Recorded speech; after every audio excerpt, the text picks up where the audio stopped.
Welcome back to the Mental Dietitian Podcast. I'm your host, Aaron Lynch-potter, and today I have a very special guest. Her name is Camile Minerbo. She is the host of another podcast called The Blossom Experiment.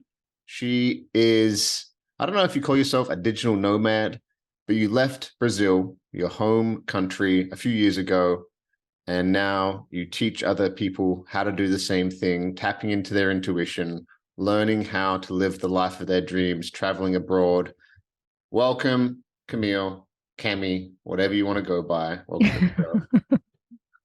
You explained myself so amazingly well, better than I could have ever done in a few words. So thank you for the introduction. I'm so excited to be here with you, to have another conversation. The one that we had over at my podcast was so inspiring.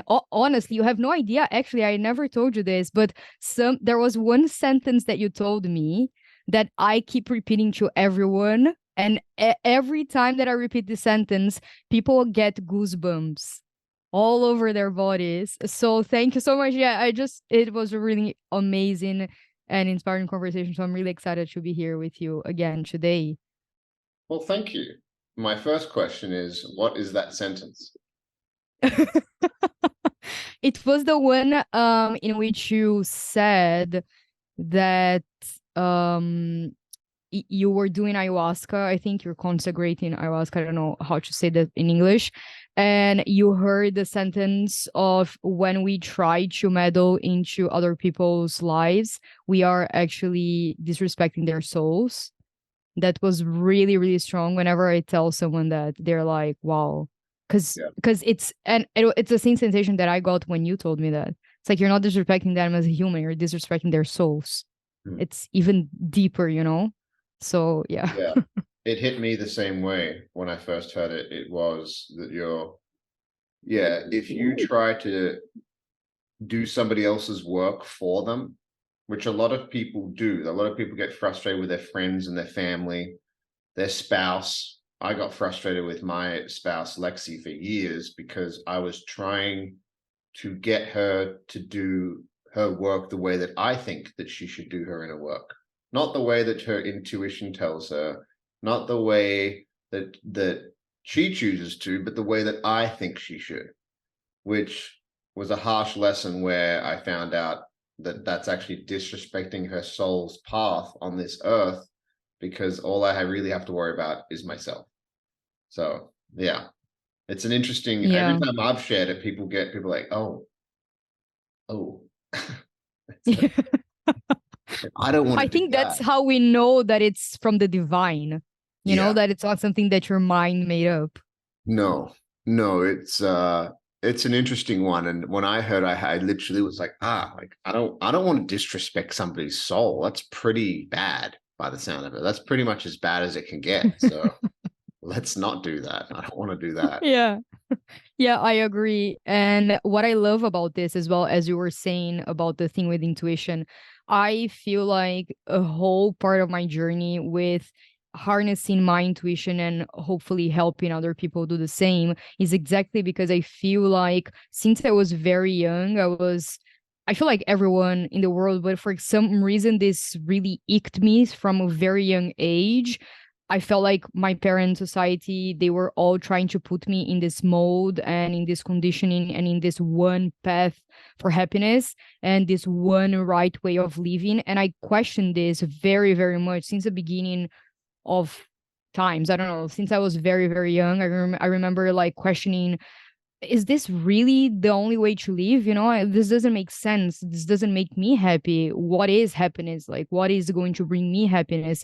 And so once I started learning more about intuition, I felt like this was exactly what I had to harness so I could find out what is the best and most highest in alignment way for me to live, not how other people want me to live. Because when I was living like what other people wanted me to live, I was disrespecting my soul a lot and I was disrespecting my intuition, my body. So I feel like that is a huge part of the work that I do and the message that I like to bring into the podcast or my conversations with other people or with my friends, with my family. It's like this is how I sense the world, and this is what I would do, that's how I would, do inner work or something like that. But you have to follow your intuition, because I will never know better than you. Yeah. And yeah, that's a really powerful thing to go off on.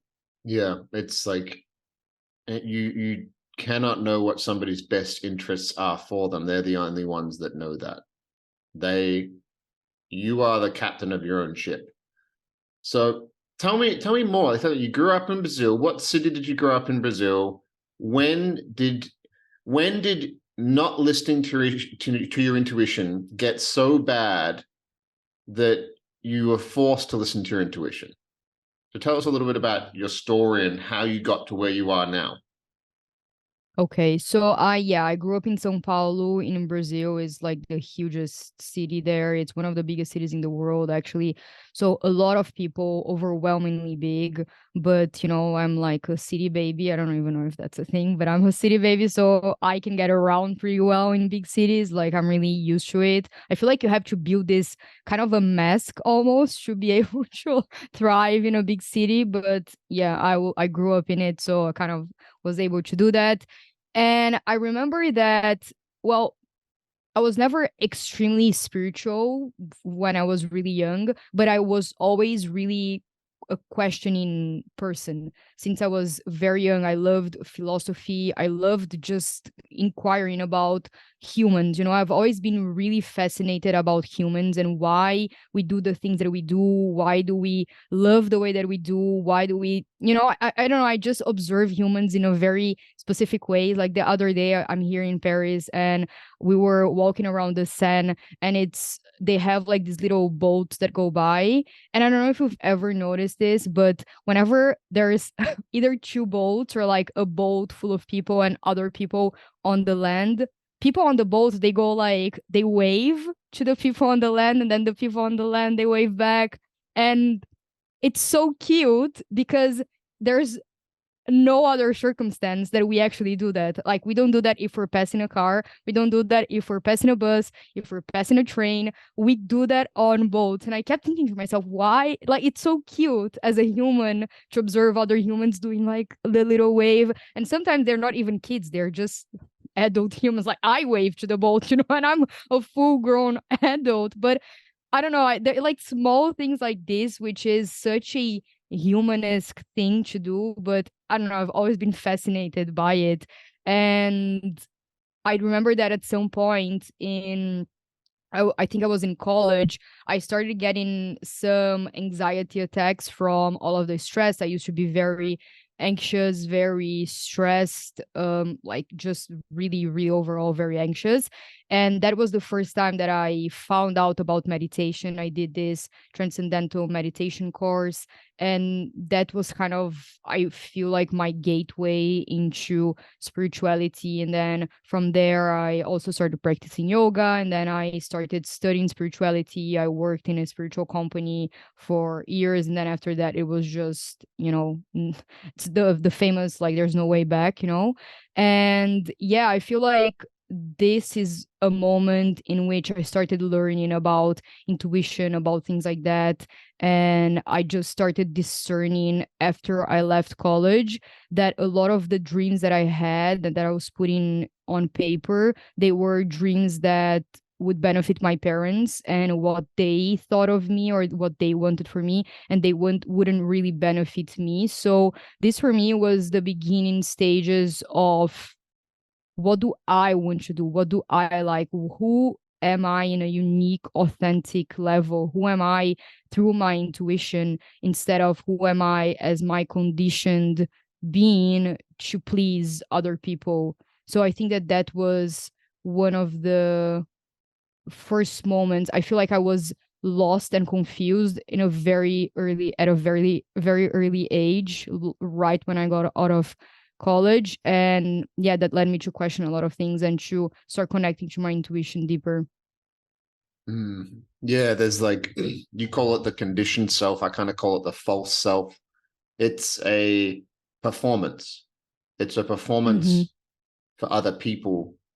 And I don't know if you've read that book. It's called The Top Five Regrets of the Dying. But the number one regret of the dying is there's basically this nurse. She was an Australian nurse, forgotten what her name is, but she was an Australian nurse, and she was a palliative care nurse, which meant she looked after people who were about to die, and thousands of them. And then she wrote a book about the top 5 regrets that they have. And the number one regret was not living a life true to myself and living a life that others expected of me. That's the number one regret, which in the way that you explain it, it's like basically living a life tied to the conditioned self, not a life tied to the true self. So what, if you could describe it in some way, or the simplest way possible, what does tapping into your intuition and like going into the true self feel like for somebody that maybe doesn't know what it feels like? How could you help somebody that doesn't tap into their intuition to give them a glimpse, a little taste test to what it might feel like? I love explaining that. But I feel like before I explain that, I have to explain the flip side of it as well. So Yep. as you say like the false self, I say the conditioned self. I've tried to explain this in so many ways. I think that conditioned self is quite more understandable than other ways that I've tried to name it. False self is also actually also a good one. So the way that I see it is we have the conditioned self on one side, and then we have the authentic self on the other side. Of course, that if we're speaking in like universal terms, that it's not a specific dichotomy, you know, like one opposite to the other. I think that they're all energies that kind of like ebb and flow. But in general, for the human mind, that we have one side is the conditioned self, the other one is the authentic self. The conditioned self, I normally like to explain it as the part of us that feel like we're lacking, that we're not worthy, not deserving. We perceive the world in lack. So we are lacking as much as if I'm paying something, I'm also lacking that money is coming out, that the money that's coming out. It's very lack mentality, kind of scarcity. It doesn't feel enough. It feels like it has to do things to prove its worth.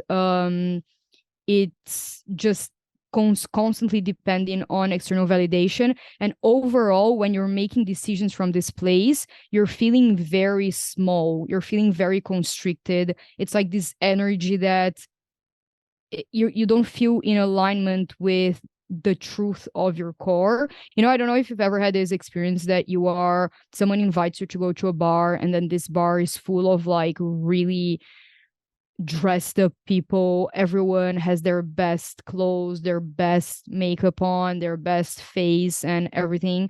And you, as soon as you walk in that place, you feel small and you start comparing yourself to others, and you feel out of place, and you feel like you don't belong, and you feel just icky. You feel wrong for being there. You feel like, I don't know, you're not good enough to be there. You're not good enough to be seen there.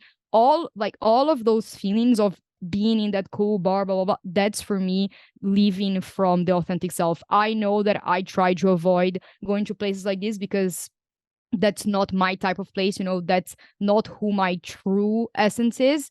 I'm sure that maybe there are some people, or not, I don't know, who feel really well in places like this. I don't. So I try to avoid going to places like this. And I felt those emotions a lot, not only in a specific bar, but also in my life, you know, with others, with friends, with family, in partnership, and also in careers, in jobs. You know, you just feel like there's more to it than what you're experiencing. And I think that everyone can relate in some level if you're really being honest with yourself. You know in which areas of your life you are coming from this lack place, this conditioned self place, you know? And I don't know, even if we talk about food, for example, you know, wellness, it's a big, I think, area for humans. When you are making decisions from this place of I hate my body, that's why I need to go to the gym. For me, that's very conditioned self, that's very, you're not coming from a place of abundance of, I love my body so much and that's why I'm going to eat healthy. That's why I'm going to move my body. You're coming from a place of lack of halfness in your essence, like my body's not good enough. Therefore, I'm going to do something to change it. And I also used to be that person. I had several years of disordered eating, body dysmorphia. I hated my body even when it was really, really, really small. Like I had clearly a six pack and I thought that I was fat. I saw something else in the mirror completely. And I felt like I was coming very much from my authentic self, from this place of I hate my body, that's why I'm going to move, versus nowadays where I move because I love my body, because I come from the authentic self, So that's what I call the conditioned self. And then when we go to the flip side of that, to the authentic self, that's how I call it, but we can say your soul self, that's another name that I use for it as well, your highest version of self, whatever it is, your true self. It's the part of you that feels like you are already whole and complete, like you are enough, you are deserving of your dreams, you can do it. It believes a lot in your dreams and in yourself. It feels very proud of you. It feels so much love for who you are in this present moment, not, the person who you're going to become. It already feels a lot of love and peace with whatever you are in this moment right now. It feels so abundant. So it knows that if you're paying something, it doesn't mean that you're never gonna see that money again. It knows that the energy of money is abundant. It's a cycle. It always has more from where it came. And it just overall displays of a lot of trust and surrender, and I feel like detachment as well from the outcomes, because if you are anchored to your intuition and to your authentic self, you know that things will work out for you. Doesn't matter the timeline, and it doesn't matter how they will work out for you, and maybe they will work out in a way that's different from what the mind or the conditioned self has the attachment to work out like it was thinking of. But in some way or another it will work itself out, and there's so much trust that exists in that. And I feel like the intuition is the path, like the gateway for you to find your authentic self. It's like the small things, the small action steps that your intuition leads you to do is the things that will get you into closer and closer alignment to this version of yourself. So I hope that it was a lot, but I hope it was easy to understand. You explained it beautifully. And if I could pick up one thing or just add something to it, I think she said, anytime you feel like you're shrinking and retracting, that's the conditioned self. Anytime you feel like you're expanding, abundance, that's the authentic self. Here's a question which is interesting, which is, I've worked with some of my clients and I explain this to them, is that, and I'm very curious to hear your answer, that sometimes people have not developed a relationship with their intuition. So that let's use that bar analogy, or some kind of social event where, say it's like a business event, and then you want to start a business and there's lots of people there that if you network with could be a great thing. And you know a lot of people there, but part of you doesn't want to go. But then another part of you does want to go. My question is, how does somebody differentiate between a defense mechanism, a trauma response, a story of like, oh, you shouldn't go do that thing, versus their intuition? Like a lot of people have not even, they don't understand, like, oh, I don't want to go to that social thing, or I don't like people because I've met so many people, I don't like people, or I don't want to be around people because that's who I am. That's truly who I am. And maybe it's true, or maybe they're just avoiding something because it makes them feel uncomfortable when that's actually what they need to push into. I love this question. I love it so much. I'm obsessed with that because I feel like there are a lot of people that are confusing fear with intuition and intuition with fear. A Yes. lot of people. And I totally get that, because even after working with intuition for so long, I still get that questioning inside of, my own body. I feel like the first thing that I want to say is, you are not always going to be either your conditioned self or your authentic self, or either you're only your fear or only your intuition. You're always going to ebb and flow between both, because you're human, and that's completely okay. There's nothing right or wrong with that. It's just who we are as humans on this planet Earth, and that's completely okay. The second thing that I would really like to say is that, for the more you cultivate a relationship with your intuition, the better you get in understanding if this is a fear or if it's coming from your intuition. So the more that you practice connecting to your intuition and finding your unique way of connecting to it as well, because I feel like, again, there's this huge thing in spirituality that's almost like, if you don't listen to your intuition in this specific way, then it's not your intuition. For me personally, I feel my intuition a lot in my body, like somatically. I just feel it when it's right. I feel it when it's not right. I feel it when it's in alignment. So I trust my body and my somatic senses a lot, because that's how I know it comes from my intuition. I also hear it sometimes, but it's not like I black out and I have this channel thing coming through my head and I'm like this receiving divine messages. No, it's very grounded. It's very practical. And that's how I also like to teach and kind of help people and inspire people to use intuition, in a very practical way. So those are the first kind of things that I wanted to say. And then another thing that I think it's important is for people to understand that you can take the same action. For example, let's take the action of not going to the bar and having it be coming from your conditioned self, from fear, versus it can also come in from your intuition of you shouldn't go to the bar today, for example. And maybe the response today will be from fear, and then tomorrow will be from intuition. So there's no one always right answer that every time that you hear from your body that you shouldn't go to the bar, that it's going to come from your intuition, or it's always going to come from fear. So that's why it's so important to do the work to stay connected to your intuition and build that relationship, because that's how you understand the subtleties of when it's coming from one versus the other. And I actually have a really good story on this, because I remember that last year I was kind of going through a breakup with a person that I was seeing, and we weren't together, but I really wanted to, and so we weren't together. So I could be like on dating apps and everything. And I was visiting a friend of mine in another city, and I ended up going on a dating app and I matched with a guy that was really, really nice. And he was a very extroverted, open-minded type of guy, very talkative about spirituality, personal development, and things like that. And very up my alley, of the type of person that you feel like you can be yourself with. And so we planned on going on a date, like I think 3 days after we matched or something like that. And when the day came, I started feeling so anxious and I was like, I don't want to go. This feels weird. Like, what am I doing with my life? Who am I?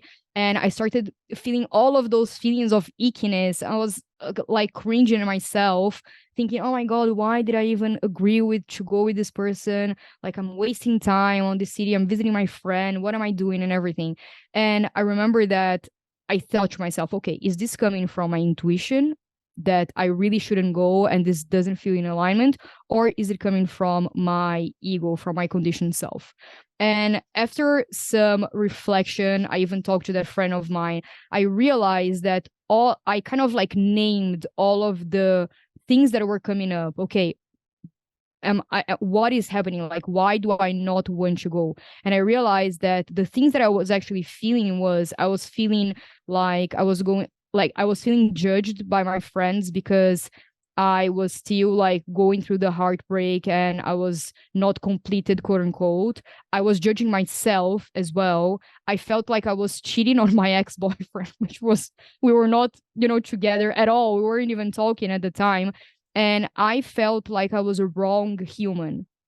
And all of those things were not true. And they were clearly coming from a place of the external. They weren't coming from a place of, I feel like I'm violating my boundaries right now because I don't want to go, you know? They weren't coming from a place of calmness and peace, quote unquote, in the sense of intuition, of like this whisper of love, of you should stay at home today, take care of yourself, you're not feeling okay. Because at that moment in time, I was feeling okay, and I really wanted the expansion of meeting other men that could offer me what my previous relationship didn't offer me. So when I boiled it down and I looked at the fears that were blocking me from going and making me not want to go, they were actually connected to either other people's judgments of me or my own judgment of myself.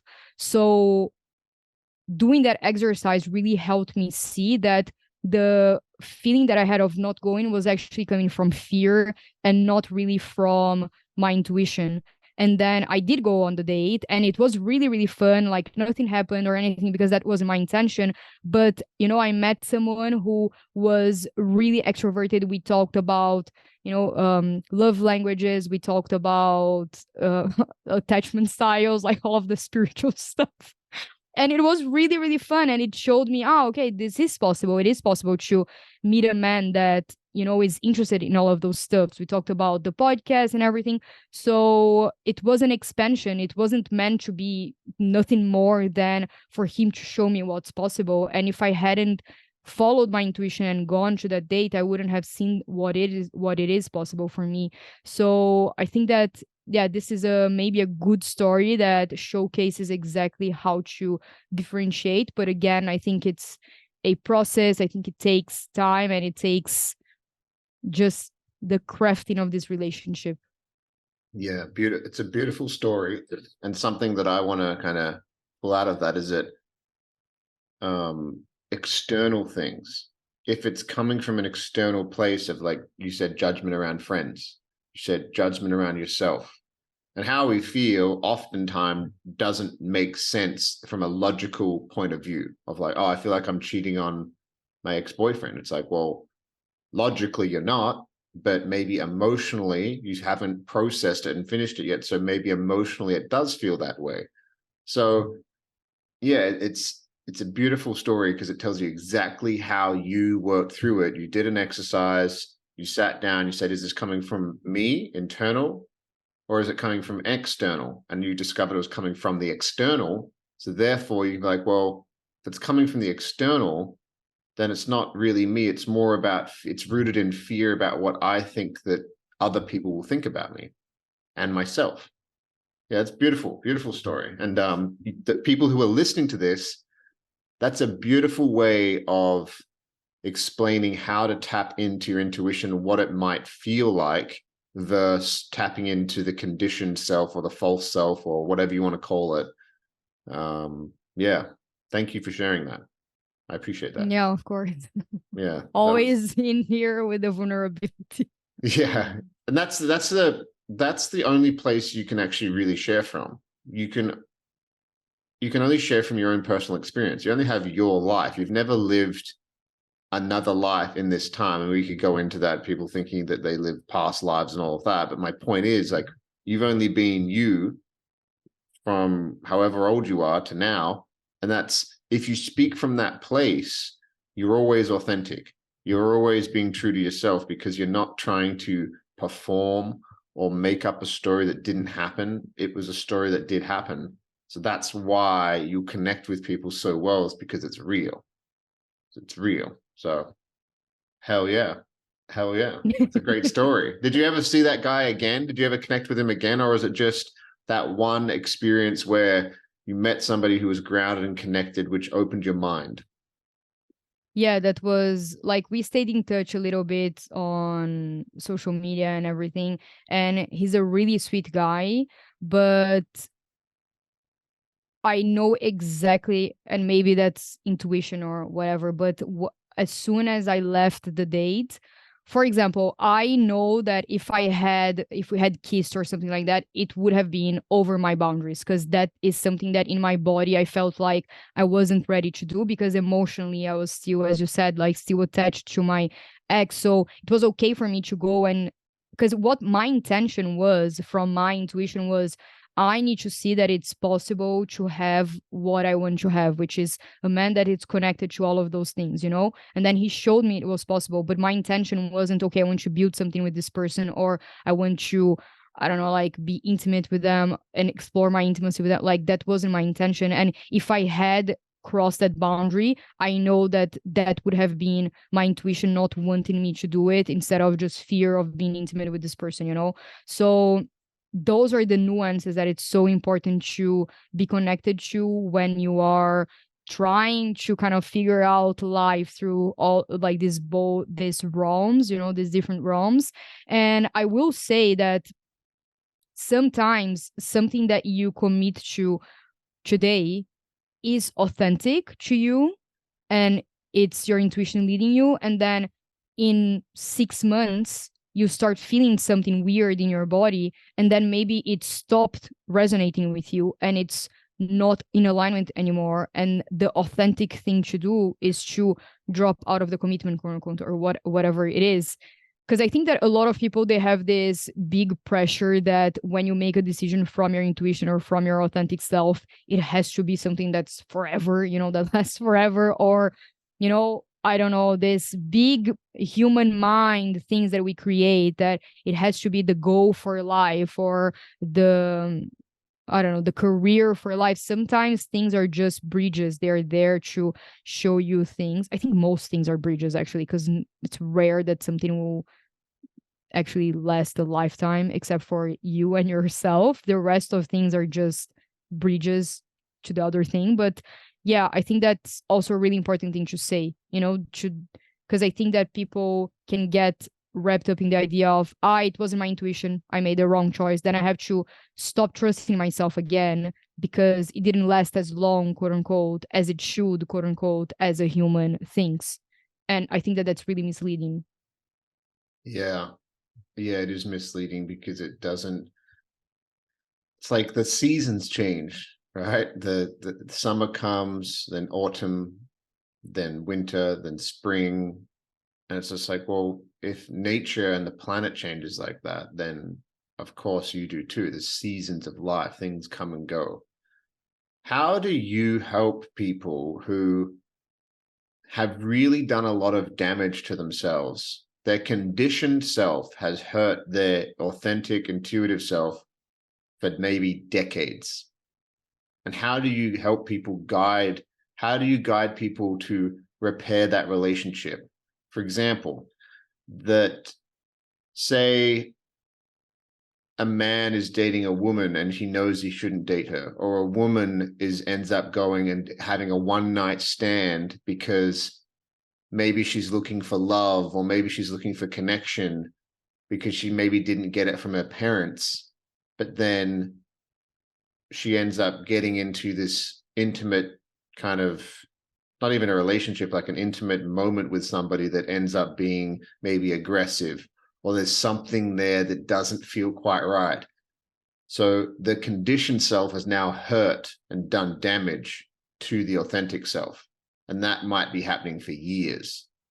It happens in, for example, like domestic violence relationships, things like that. Like, how do you guide somebody whose conditioned self has really hurt the authentic self?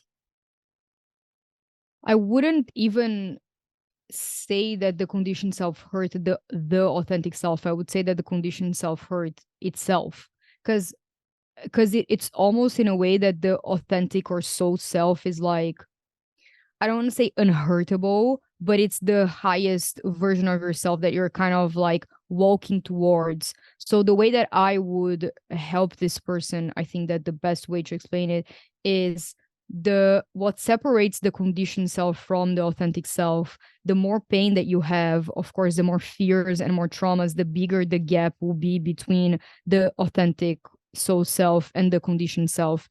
And I feel like with people like this, and with people with big traumas and small traumas, the thing that's the most important is to look at those things and process them, because there's no way that you'll be able to create a relationship with your intuition and with your soul self if you don't feel safe in your body.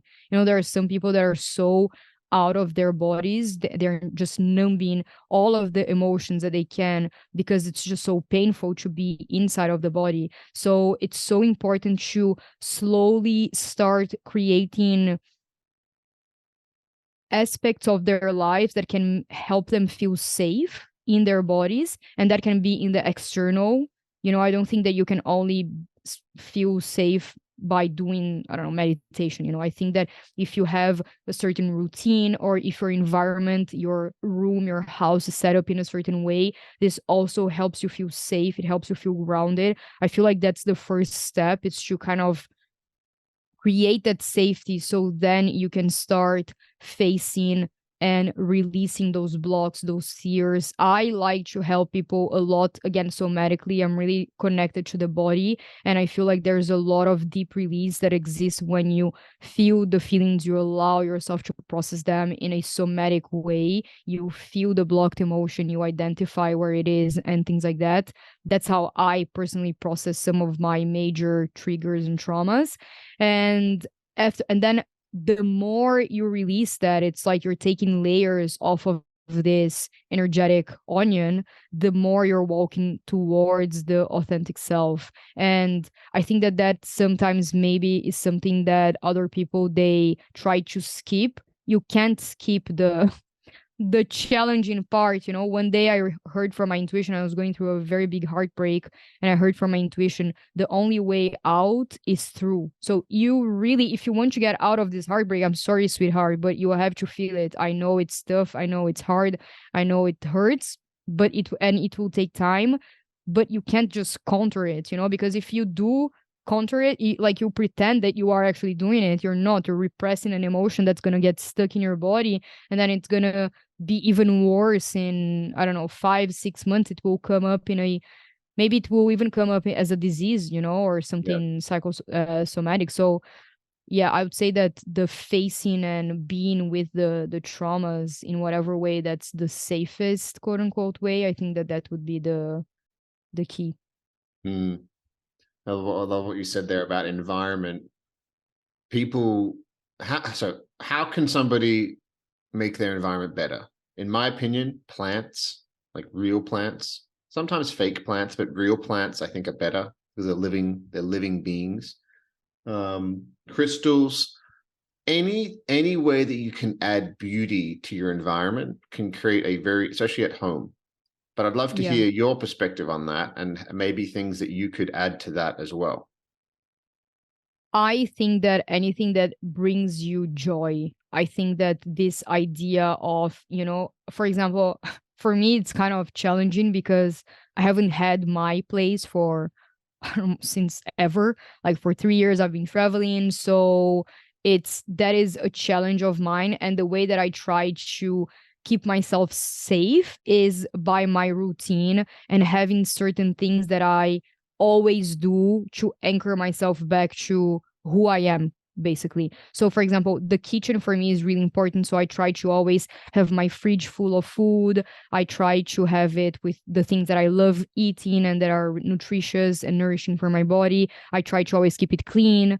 So the kitchen, I know that it's an environment that I want to keep clean and full and packed, full of things that make me feel secure and safe. Like, oh, okay, I have things to eat. I won't have to order out, or do takeaway, go to a restaurant and eat something weird. I know that I can take care of myself in this way.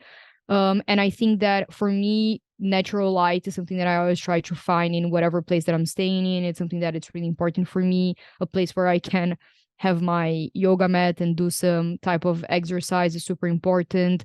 I try to always do my bed in the morning. Not, it doesn't happen every day, but the majority of days. I think for me, it's about like the little things that bring you joy and that remind you who you are in your essence. So trying to set up your environment in a way that is setting you up for success instead of failure, in the sense that your success is meeting your soul self. It's being closer to that person. I don't know if you read the book Atomic Habits, and he talks a lot about setting your environment up for the person, that this identity that you're creating. So if I want to be an entrepreneur and I want this to be a big part of my identity, what can I set up in my environment that will remind me of that, or that will allow me to step into that easier? So if I have, or if I want to have the identity of someone who exercises every day, what can I set up in my environment? Can I put my shoes, my running shoes, in the close to the door? Can I put my running gear outside of the closet so I see it as soon as I wake up, or something like that? I think that that is also something that really, really helps me. And yeah, I think so. It's about joy, bringing you joy. I think that's so important, because we don't have to live in sadness, in suffering. You deserve to feel joy. And also, the what can I change in my environment and set up in my environment to make sure that it's in alignment with my authenticity, with my authentic self, with my soul self. Like, how would my soul create this environment? How would my intuition guide me to change this environment? I think that that's a good question to ask yourself. Yeah, a lot of people, especially adults, they don't seek things that are purely joyful and fun. Like, I remember my friend asked me, we were talking about, I was like, when was the last time you did something just to have fun?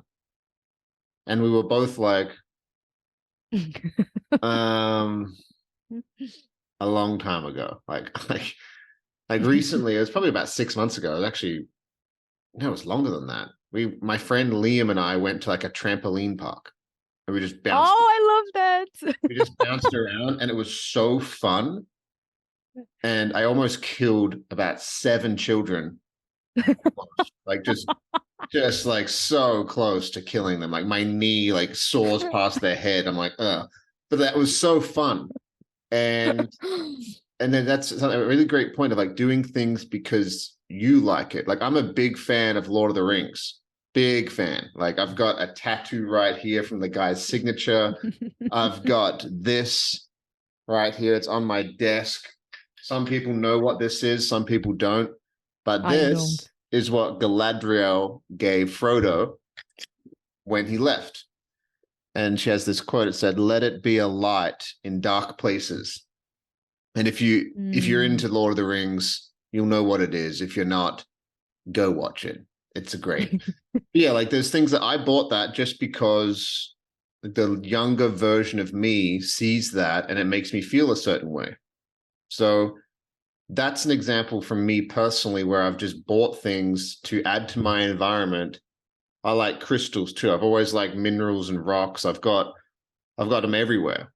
And I used to be ashamed of that. I used to have this part of me that would retract and not show people that, especially other men, because I was like, just all the conditions, especially growing up in Australia, growing up in an environment where like, oh, that's gay because being gay is lesser than, or that is feminine because being feminine is lesser than being masculine. And there's a lot of people that still think that masculine is strong, feminine is weak.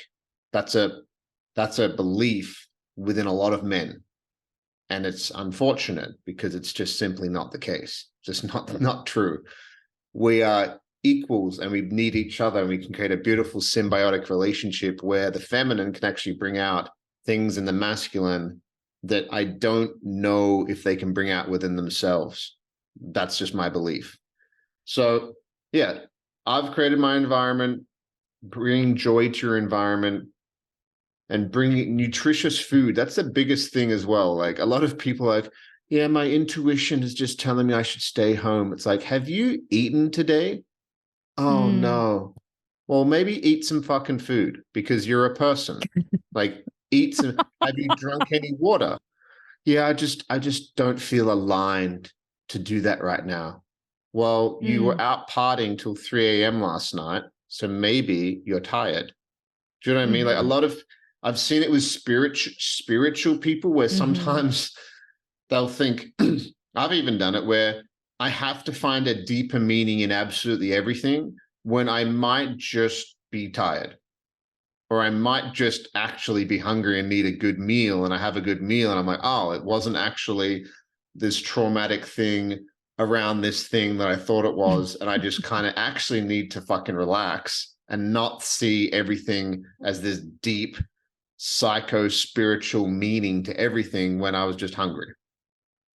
Oh my God. Yeah, you brought me to the edge of my seat because this irritates me in a deep level. I totally agree with you. I think that, oh my God, it's because I've also experienced some really weird stuff in spiritual, like with really extreme spiritual people. That's why I like the way that I approach it is very grounding. You know, it's like, okay, great that you're receiving a channeling from your intuition, but like how do we use it in our day to day? Because if you're just there channeling all day long, it's like it's great. There are some people who do it, but that's not the life that I want to live. I want to live a life in the world. I want like to wear pretty clothes. I want to wear pretty jewelry. I want to meet nice people on the streets. I want to create something, you know, on the world, like on the physical planet. That's what I am here to do, you know. If other people are here to channel and that's it, like that's great for them. But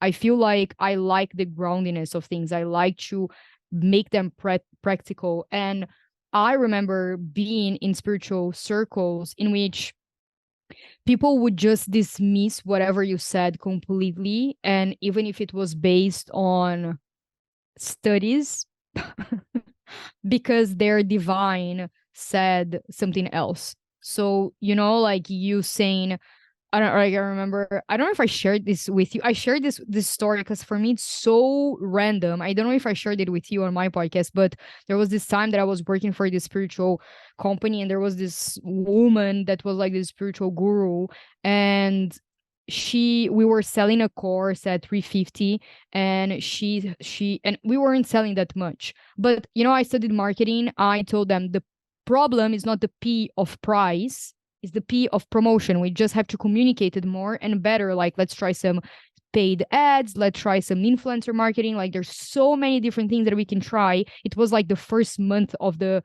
product being live. And she came back and she was like, listen, guys, I heard from my divine that we actually need to lower the price from 350 to 99. And then once we do that, we'll sell 1,000 units. So that in total would be like 1 million. And I was just like in disbelief. I was like, how are you going to even explain to the people who have bought it that you're going to drop the price from 350 to 99? Like, that's a huge lack of perceived value, you know. That's It's also a such a lack of huge integrity too. There's no yeah, integrity. exactly. And okay, I was like trying to, you know, do my thing as the marketer and everything.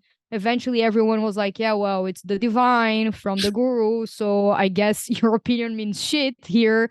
So they did lower the price to 99, and then ask me if they did sell 1,100. Did they? They Did they? didn't. No, they didn't. Like, they did not. They sold like, I don't know, 10 or 20 more. Of course, some other customers were pissed because they had paid 350 and nothing happened. So I was like, okay, where is the divine now? You know? So I am super into spirituality, but sometimes that gets to me. Well, That yeah, gets to me. because sometimes people's egos can get even bigger, especially when they Yes. start doing work on them. It's called a super ego, where it's like, especially within like Spiritual ego. psychedelics, spirituality, plant medicine, retreats, meditation retreats, because you get a glimpse at a different perspective about life. And then what happens, which has been happening for thousands of years, is you make everybody else the other. So it becomes from, there's a lot of it within Christianity of that there's the saved and there's the unsaved. Pretty simple. Like, now that I'm working on my trauma and I'm aware and I've drank ayahuasca, now I'm saved and you're not. I'm Mm-hmm. Mm-hmm. aware and you're not. I'm better than you and you're lesser than. And it's been a pervasive mindset for tens of thousands of years. And it's almost keeps humanity stuck in a way of that other Democrat, Republican, Black, white, blah, blah, blah, blah, blah, blah, left, right, up, down, the east, the west. It's like, we're constantly doing it and not realizing that that mindset is actually what keeps us stuck. And it's happening in politics right now. Like, I have one of my friends, her name's B. I did a podcast with her, and she's not your traditional woman, whatever that means. She looks masculine, and some people are like, oh, well, is she trans? And she's like, the very fact that we have to be like trans, they, them, she, her, he, him, is just putting people in all these little boxes, and it's just another way to divide people again. But it's disguised as inclusion. It's disguised as that. We're being very inclusive. It's like, well, we're actually not, because we're still making these little boxes. And people do that in the spirituality realm a lot. And they shit on people. And they tease people that are not aware as them. And I think you have to remember you're a human. It's like, you're a human being, you're here on this earth. And for a long time myself, I would go to like a men's weekend. I would get these big spiritual downloads. I would meet my inner child. I would talk to all kinds of entities and things like that. And I would come back down to this earth and go back into my life, and I would almost feel sad. And I realized for a long time, I kind of didn't want to be a human. I wanted to be up there in the bliss land, the ocean of souls, where it's all love and all that kind of stuff. But that's not what I'm here for. I'll go there at some point. I won't have a choice. I'm going to die one day. This physical body will die. But while I'm here, don't forget to be a person. Don't forget to be a human. You can wear cool clothes and beautiful jewelry, because that's what we get to do while we're here. That's the point of it. That's why we're here, to engage in that stuff.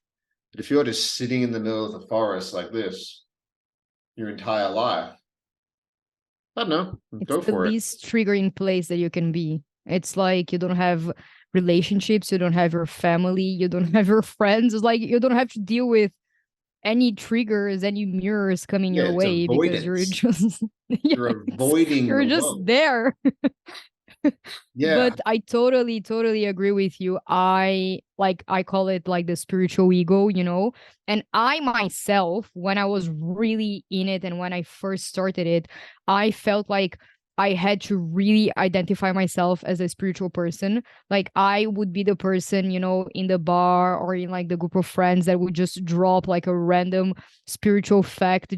Just like, oh yeah, the Lemurians did this, or like, oh yeah, that like I had to be the person who knew about spirituality, and I had I needed people to know that I was this really big spiritual person and blah blah blah, and this was my label. It was like, you're talking about labels. That was the label that I had on me, like, I'm the spiritual bitch.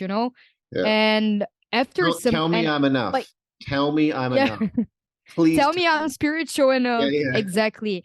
And I didn't really realize it, until I had so much of spirituality that I was like, you know what, fuck this. And I had to really step away from it after several of this, this guru story that I just told you. Like, I had several of this in the spiritual realm and working with spiritual businesses. And at some point I was like, you know what, fuck this.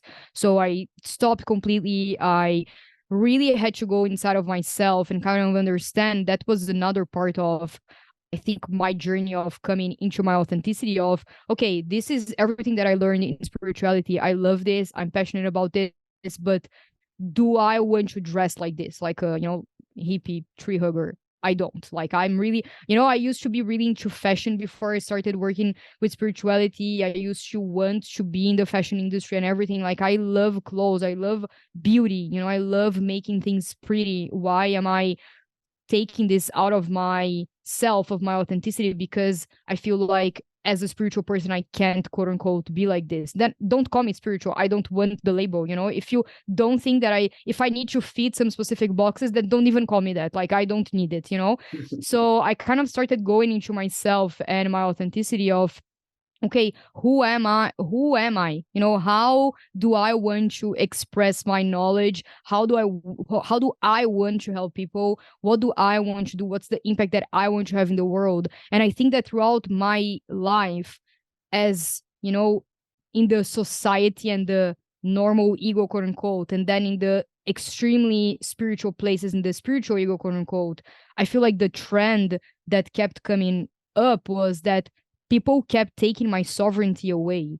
People kept taking my identity away. It was either the societal normal identity of Camille, the 9 to 5 worker, the girl that has the 6 year relationship and then gets married, the whatever girl that then becomes a mother and has the babies and is in the same country and lives there, whatever. Or it was the spiritual Camille that is always below a guru and wears this type of clothes and blah blah blah, and doesn't have an intuition of her own. And after I kind of like left both of those worlds, I was like, fuck this shit. What is my sovereignty? I want to find my sovereignty. And that's why nowadays for me it's so important to help people find their sovereignties, because it's not about me, it's not about my knowledge, it's not about my intuition, it's not about what I think it's the best way for you, it's what you think it's the best thing for you. I want to just be a an activator, I don't know, someone that helps you get there, for you to make the decisions for yourself. I'm not the person who's going to either tell you what to do or what are the best decisions or make them for yourself, because I don't want anyone doing that for me, because I had that already and it felt like shit. So I don't want to be that person in anyone's life. And I think that, yeah, I feel like it's so curious how it's not only on the societal normal spectrum of life that you can experience that lack of sovereignty, it's also in the spiritual one, which isn't meant to be like that, quote unquote, if something is meant to be something. But it is. There's so much spiritual ego, there's so much spiritual shoulding, like you should do that, you should eat like that, you should no, you should meditate like this, you should, like, no. Then like nowadays, I was even talking to a friend of mine, like I teach I'm a yoga teacher as well, and at some point I think that, whenever I'm teaching classes, if someone comes to me and says, that's not yoga because that's not how the Indians used to teach, then don't call it yoga. Then don't call it, like, I don't need the label. I don't care anymore. You don't need to call me spiritual. You don't need to call me a yoga teacher. You can call me an intuitive flow movement teacher. I don't care. I don't care. I don't need the label. I just need people to understand and to see how this might benefit them. And after that, I don't care. So yeah, like, don't call me a digital nomad, because maybe tomorrow I'll stop traveling and then I won't, like, and then someone will be like, but weren't you a digital nomad? Like, then don't. If you need, like, if you're going to come at me after that because of a label, then don't even put me in it. Everybody's always trying to put people in a box so that they feel comfortable. It's like, well, what do you do, Camille? What do you do? Well, I do lots of things. Yeah, but like, what do you do? It's like, I like going for walks. I like drinking cups of coffee in the morning. I like the ocean. No. Like, what do you do to make money so I can put you in a little box? So you're a digital nomad that has a podcast that coaches people. Cool. I got your little box right here. And then I got right here. So I feel comfortable with what you do. People do that all the time. Yeah. They judge people based on their occupation and be like, oh, that's okay. You're a doctor, which means you have value. Okay. You're a digital nomad, which means usually I've seen that society thinks that person hasn't figured it out yet. They are running away. They are not grounded. I've seen people think that, and within conversations, it's like, well, you think that because maybe that's how you would feel if you did that. Yeah, it's fascinating. This conversation is fascinating. And yeah, it's just like so many people are just And it's like, here's the thing, we could almost play this game where, because we're aware of this and that other people are not, we could do it right now. We could make the other. We could just do it right now in this conversation. Yes. It's very Exactly. easy. And it's very easy. Yeah. And I almost felt I almost did it just then. I was like, they don't understand. It's like, wait a second. Like, wait, you're doing that thing you were just teasing about. So here's the thing. Yeah. Both Cami and I have done this. We've been there. We maybe are still there at times, but it's something that needs to be talked about so that you're aware of it as best you can. Yeah.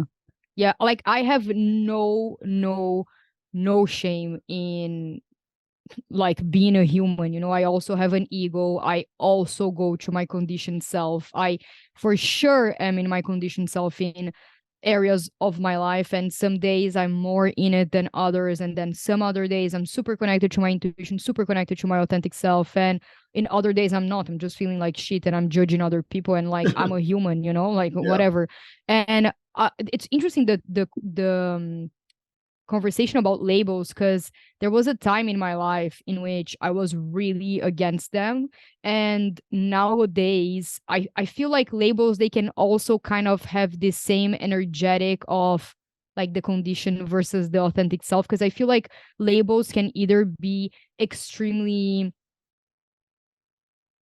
compressive and they can restrict you a lot and put you in a box, but they can also be kind of freeing if you know how to use them, you know, in a certain way. So for example, remember when we were talking about human design, sorry to bring this up again, but when we were talking about human design on my podcast, and I told you about the label of the projector, which is, for you guys who don't know about human design, it's like this, it's I don't even know how to explain in like one word, but it's a system that shows you what you were designed to be and like how your energy levels work, basically. How would you explain it? It was started by a guy.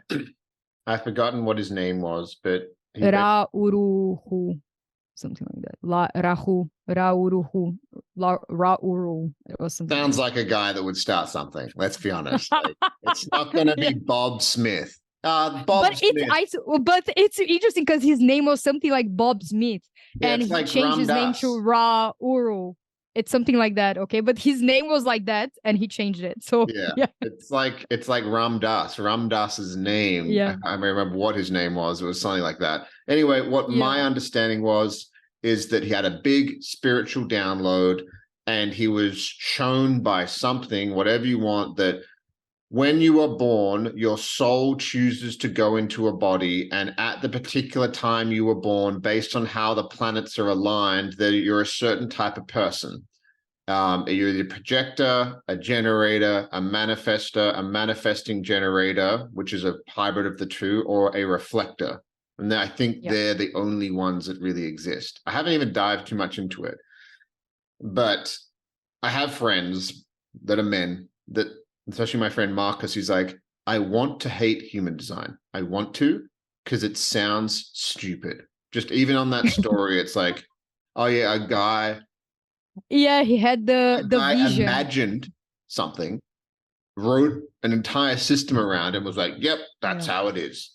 Like, but my friend Marcus is like, I want to hate it, but he's had a few readings, he's dived into a lot. He's like, it just keeps making sense. And unfortunately, just, and going back to like a really logical person, it's like, well, if for some reason the moon blew up and we blew up the moon with nuclear bombs, the entire ocean's tide system would crumble and fall apart. Therefore, the entire world would just turn to shit. So if there's the moon that does affect the tides in the ocean, which we know scientifically it does, is it possible that it affects us too?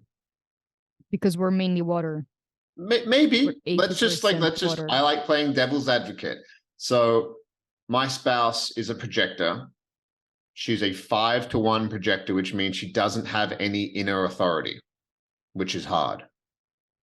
What's an inner authority? An inner authority is a voice that tells you what is true on the inside.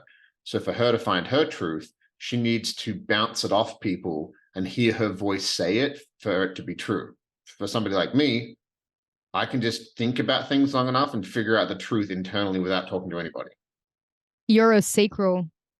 Yeah, I don't know. I haven't looked into it. I guess so. Oh, okay. I thought you knew yours. Yeah, because what I really love human design, and I want to dive more into it. I'm looking into getting a certification, so maybe eventually I can also use it to kind of help people, because it really helps you kind of understand a little bit more about, first, the authority is how you connect your intuition. So it's like, how does your body uniquely connect to your intuition, you know? And sometimes some people, they don't feel it. Sometimes when they try to experiment with it, they're like, oh, it's true, this really works for me. So I think that it's also, I wouldn't spoon feed, like force someone into human design, but sometimes I feel like it can really resonate with other people. And for me, in the beginning, when I started reading about it, I was also I'm also a projector, and projectors, they are non-energetic types, so they don't have consistent access to their energies because they don't have the root centers defined, so the base chakras defined. So we don't have access to consistent energy, and in theory we should be working from 4 to 5 hours per day, and then the rest of the day it's more about like observing, kind of like processing information internally. It's very about recognizing yourself, your gifts, and kind of analyze things. But the actual go tasks, you should keep it for like 4 hours. It's the type that is a seer, so we are really good at guiding people. We are guides, we are the ones who see the things, and we know what's wrong with the process, and we know what's wrong in the situation, and we can deliver the solution very easily through processes or through guidance and through leading people. However, we have to be invited to do that, otherwise it feels very icky and feels very like, ugh, what are you doing here? Like, just get out, we didn't ask for your opinion, you know? So I remember the first time that I read about a projector, I was kind of like, ugh, I don't want to be this like non-energetic type that's like gives people the ick. What the fuck? You know, I was really frustrated, and I felt really constricted by it because I thought to myself, okay, so I can only work 4 hours. That's it. Like, this is, and I have to wait to be invited. I'll be like lazy person the entire day waiting for me to, or for myself to be invited and everything. And that was how I was using the label, quote unquote, as kind of the constrictive way. But then when I looked at it again from another perspective, I was like, okay, wait, it actually gives me permission slip to do something that I have never allowed myself to do, which is rest. Because since I was a very young kid, I've always felt really, really tired, and I felt more tired than other people in my family. And I felt like I didn't have as much energy, but instead of allowing myself to rest, I called myself lazy. I judged myself as lazy. My parents judged myself as me as lazy as well. So I just forced myself to stay awake and grind and do the work and blah, blah, blah. However, that's not how my energy is designed to be used. It's designed to be used somewhere else. You know, it's designed to be guided somewhere else through another format, that it's not the 9 to 5 grind type of mentality that we have. That's the only type of mentality that we are open to, but that's not the only way to work.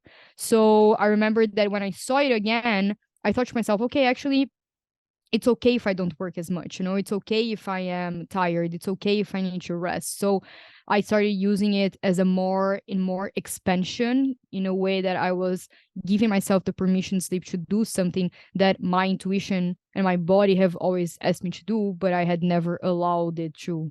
So I think that the label, they can also have, you know, the two sides of the coin, kind of, depending on how you use it. Yeah, you can have that expansive label, which you use it as a perspective, but you don't let it keep you prisoner and keep you shrinking and small. Perfect. Yeah, it's a beautiful way of saying it. And I think it's a good way to end our podcast, because I could talk to you for hours on end, because you say a lot of similar things. Like there's even just listening to you talk, I'm like, I could go that direction right now. That's really interesting. That's also really interesting. I don't know. I have a feeling we're going to do more than one podcast together. Yes. But I wanted to ask you, what what are you learning right now? It's a great way to finish the podcast. What are you learning right now? What are you struggling with right now in the past week that maybe you feel stuck with, that you're processing? I love this question. For some reason, it makes me feel really seen.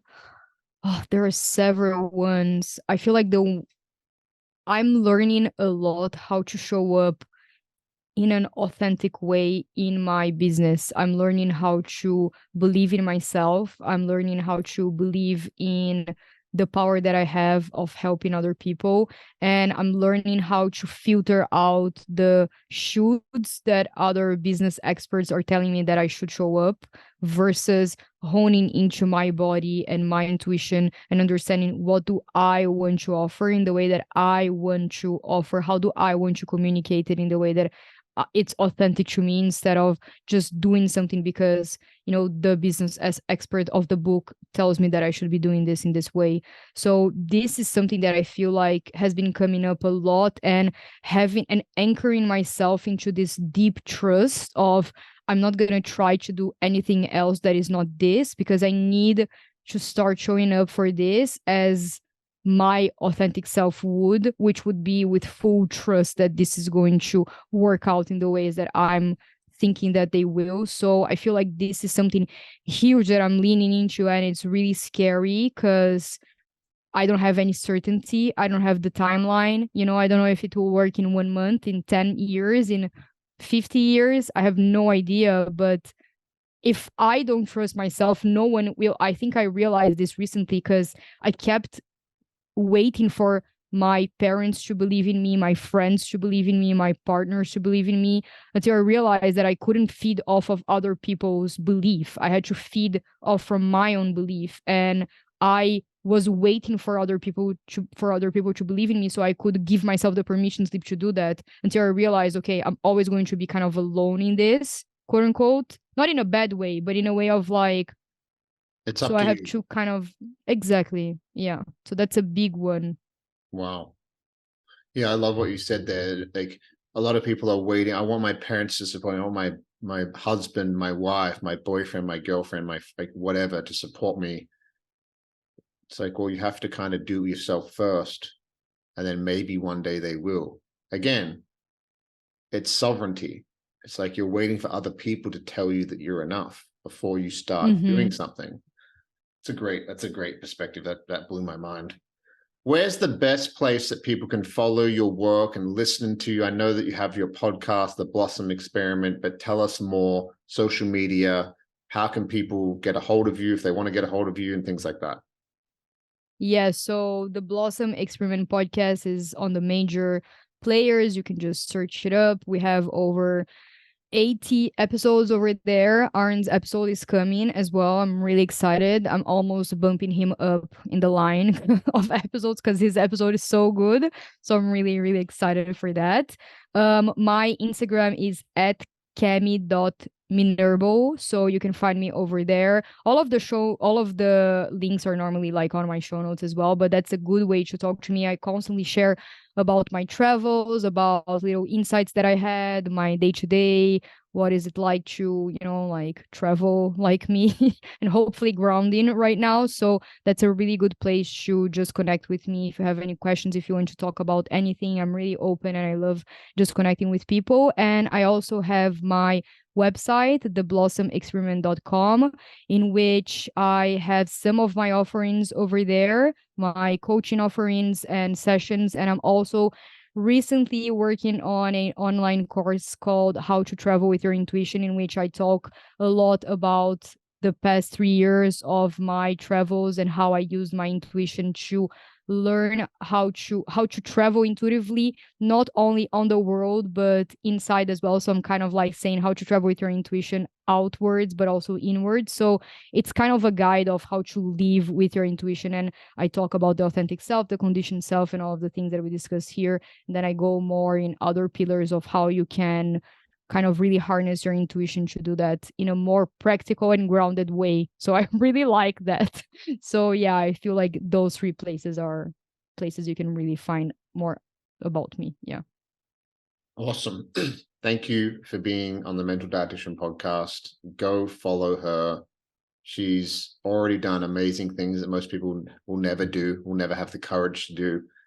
And I have a feeling that in the next few years, it's going to expand and grow to a place where you might not even recognize it now, but you know it's gonna happen. You know it's gonna happen, but I'm excited to see where you're going to be. So thank you, Kemi. Appreciate you being on the show. Oh, thank you so much. That made my heart melt. Thank you. Thanks, guys, for listening. Thank you. Thank you, everybody, for listening. Go follow Kemi, and we'll talk to you next week.